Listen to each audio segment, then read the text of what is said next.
Hi, I'm David Marshall, and this is my redo persuasive speech.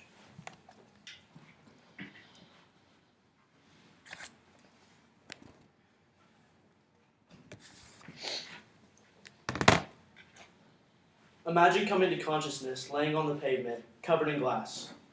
You just got in a wreck and went through the windshield because you weren't wearing a seatbelt. You didn't feel like you needed to wear a seatbelt because in your state, seatbelts aren't mandatory. The United States needs to make a federal ban on driving without a seatbelt, establishing a law that would save thousands of lives. I will tell you about why the United States should implement a federal ban on riding in or driving a car while not wearing a seatbelt. The Center for Disease Control and Prevention reports that there were 33,000 deaths as a result of car crashes in 2009, and more than 50% were not wearing a seatbelt at the time of the wreck. They also report that 1 in 7 of these people still don't wear their seatbelt despite these alarming statistics. The Center for Disease Control and Prevention reports that among drivers and front seat passengers, seatbelts reduce the risk of death by 45% and cut the risk of injury by 50%.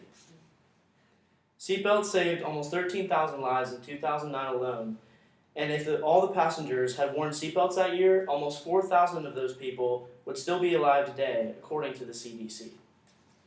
To give you some history and background on seatbelts, the first one was made by Volvo in 1849, as reported by eShirts. Now that we see that there is such a problem, we must look deeper into this problem. The Governor's Highway Safety Association reported that there are only 33 states with primary seatbelt laws, and there are only 16 with secondary. The National Organization for Youth Safety recorded that ejection from a vehicle is one of the most injurious events that can happen to a person in a crash. In fatal crashes in 2008, 77% of passenger vehicle occupants who were totally ejected from the vehicle were killed. And the Tennessee Traffic Safety reported that more than 60% of vehicle occupants killed in crashes in Tennessee were not wearing safety belts. Research shows that it is almost 9 times safer to wear your safety belt.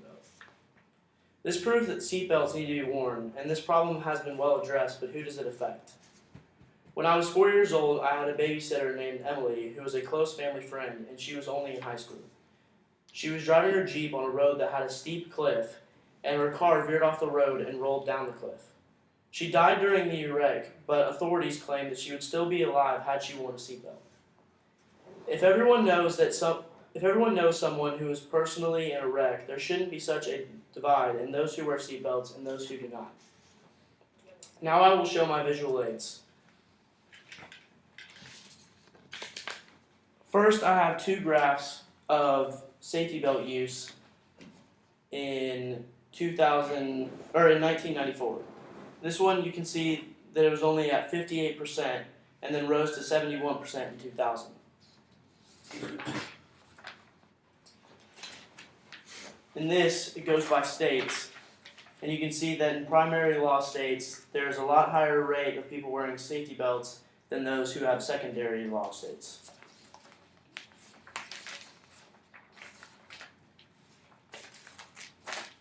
The Institute for Highway Safety and Highway Loss Data Institute report that every state has mandatory safety laws except for one, and that is New Hampshire. On this map, you can see that New Hampshire is in black, and that is the only law that doesn't require any safety belt use. The Institute for Highway Safety and Highway Loss Data Institute reports that 16 states allow the safety belt defense law, which can reduce damages collected by someone in a crash if the person failed to buckle up. To review, people die in car wrecks because they don't wear seatbelts. Only 33 states have a primary seatbelt law, and the federal government needs to ban riding or driving a vehicle without a seatbelt. By creating this law, you are saving countless lives. This ban is the key to saving lives of countless drivers and passengers.